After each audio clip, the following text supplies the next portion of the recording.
Senhor presidente, venho essa tribuna aqui para falar sobre o amigo do meu pai. Dias Toffoli, que foi chamado por Marcelo Odebrecht de amigo do meu pai, em e-mails internos da empresa, da empreiteira, e que nesses e-mails o próprio Marcelo Odebrecht se referia assim a Dias Toffoli para, segundo o próprio e-mail enviado a Adriano Maia, da mesma empresa, pedindo explicações com o maior detalhamento possível sobre assuntos lícitos e ilícitos tratados, assim como identificação de eventuais codinomes. Eu vejo o que acontece nessa semana, senhor presidente. Eu só posso dizer a Dias Toffoli que ele faz aquilo que qualquer acusado gostaria de fazer. Ele mesmo, o acusado de corrupção, ele mesmo, que foi chamado por Marcelo Odebrecht de amigo do meu pai, decide que Marcelo Odebrecht está perdoado das suas acusações. Acusações, aliás, que remontam ao ano de 2017, segundo os e-mails trocados, 2007, quando Dias Toffoli ainda era da AGU, e na época, segundo a acusação, as denúncias de propina envolvendo Dias Toffoli tinham a ver com as hidrelétricas do Rio Madeira. Dias Toffoli quer esquecer a parte da história em que é acusado de corrupção. O juiz que foi, aliás, juiz não, ele tentou ser juiz várias vezes e foi reprovado no concurso para a magistratura. O advogado do PT, que chegou à presidência do Supremo Tribunal Federal por indicação de Luiz Inácio Lula da Silva, chegou a ser ministro. O amigo do pai de Marcelo Odebrecht, agora dá um canetaço e absolve Marcelo Odebrecht, réu confesso. Ele confessou os crimes todos da empreiteira, deu nomes, deu detalhes, delatou.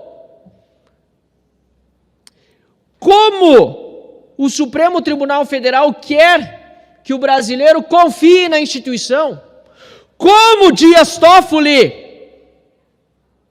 Vossa Excelência, quer que o brasileiro confie em justiça? Não. O que nós temos é um ministro do STF acusado, delatado por corrupção, que tentou censurar a imprensa quando essa notícia veio a público, agora, anos depois, absolvendo, arquivando o caso daquele que o delatou. Senhor presidente, vai chegar o dia que esses ministros do Supremo estarão na cadeia pagando pelos seus crimes.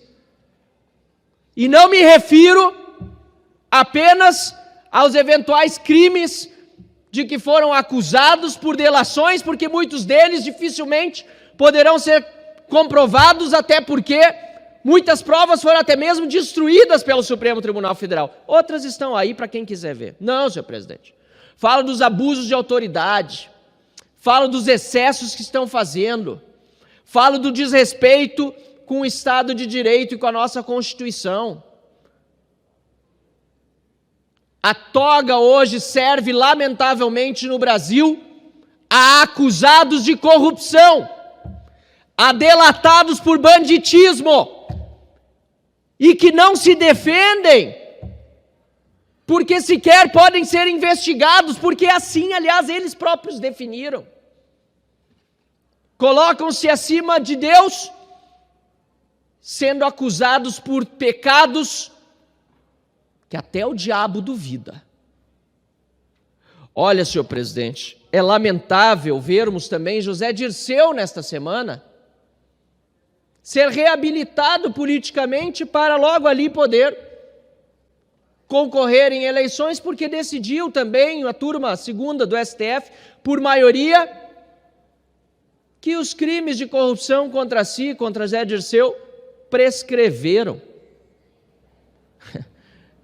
Todos sabem, desde a época do mensalão, o papel que José Dirceu teve, depois agora, no período do Petrolão e todas as demais delações. Mas não, o STF, de mãos dadas com o crime, o STF de mãos dadas com os bandidos, promovendo injustiça e impunidade, reabilita o corrupto José Dirceu e absolve da sua condição de réu confesso o corrupto Marcelo Odebrecht. A que ponto nós chegamos no nosso país, senhor presidente? Eu, para concluir, quero lhe dizer que continuo trabalhando aqui na Câmara dos Deputados, representando meus eleitores que querem um Brasil melhor. E quero também dizer a todos os colegas que nós não abriremos mão dessa nossa batalha diária, mesmo com toda a injustiça, toda a tentativa de censura e de perseguição.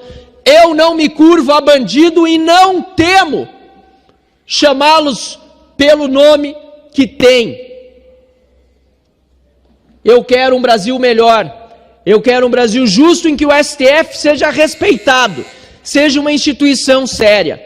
Mas Dias Toffoli e os demais ministros colocam, lamentavelmente, todo o judiciário brasileiro, que não merece isso, numa situação de profunda vergonha para todo o nosso Brasil.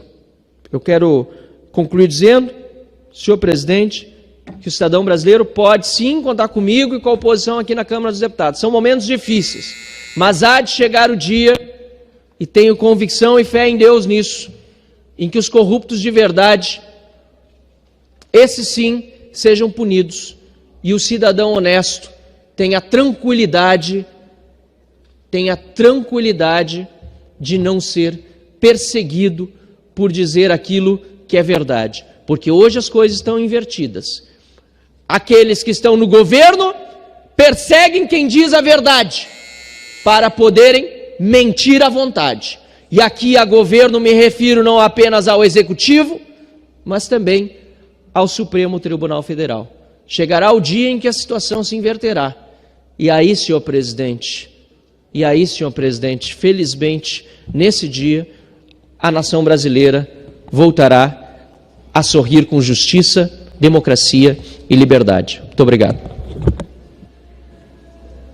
Presidente, bom, é uma pena que nós, como parlamentares, tenhamos apenas 3 minutos para explanar o momento que vive o país. Nós poderíamos falar aqui da tragédia do Rio Grande do Sul e o abandono do governo federal aos gaúchos. Nós poderíamos falar do PL da Globo, que é uma forma do governo tentar mandar dinheiro para a Rede Globo, emissora oficial do regime.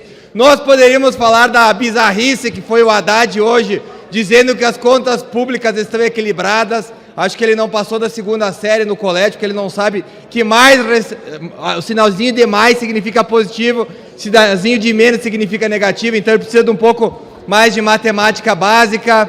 Nós poderíamos falar aqui de tantos assuntos que norteiam o nosso país. Mas hoje, não tem como nós não comentarmos nessa tribuna sobre o dia nebuloso que viveu nessa terça-feira todo homem e mulher de bem desse país. Quando o Supremo Tribunal Federal, em mais um vexame histórico, livrou bandidos da cadeia. Se não vejamos, Zé Dirceu, mentor do maior esquema de corrupção desse país, foi dado como sua pena tivesse prescrito. Vejam, prescreveu a pena. Nem os ministros do STF tiveram coragem de dizer que ele não é um corrupto, que é o que ele tinha sido acusado, julgado, e infelizmente não cumpriu toda a pena. Mas o pior não para por aí. Após livrarem Zé Dirceu da cadeia, que é o lugar onde ladrão tem que estar, nós tivemos uma decisão que ultraja todo cidadão de bem brasileiro. Dias Toffoli, conhecido como o amigo do meu pai, colocado lá para livrar petistas do Chilindró, fez uma decisão que vai ficar nos anais da República como algo vergonhoso. Ele livrou Marcelo Odebrecht, réu confesso de esquemas de corrupção. Confesso, disse que ele não poderia ser julgado pelo seguinte, abrem-se aspas, diante do conteúdo das frequentes diálogos entre juiz e procurador, fica clara a mistura da função de acusação com a de julgar, coordenando as bases do processo penal democrático, corroendo, melhor dizendo. Engraçado que Dias Toffoli, ao julgar os presos do 8 de janeiro, que não tem a conta bancária de Marcelo Odebrecht e nem o seu prestígio, esqueceu que o próprio ministro Alexandre de Moraes é vítima, segundo ele próprio, julgador e acusador. Mais 30 segundos, presidente, para concluir. Aí fica a pergunta: que justiça é essa que livra Marcelo Odebrecht por uma conversa vazada e pune pessoas do 8 de janeiro sem prova, sem nada, quando um próprio juiz, ele é a vítima, o julgador e o acusador? Em breve, guardem isso, Marcelo Odebrecht entrará na justiça para pedir danos morais por ter sido condenado à corrupção contra o povo brasileiro. É uma vergonha, senhor presidente. Gostaria de deixar claro que as opiniões e informações apresentadas aqui são de responsabilidade exclusiva de seus autores. Como criador deste conteúdo, não me responsabilizo por consequências. Pesquise e busque orientação profissional antes de decisões significativas.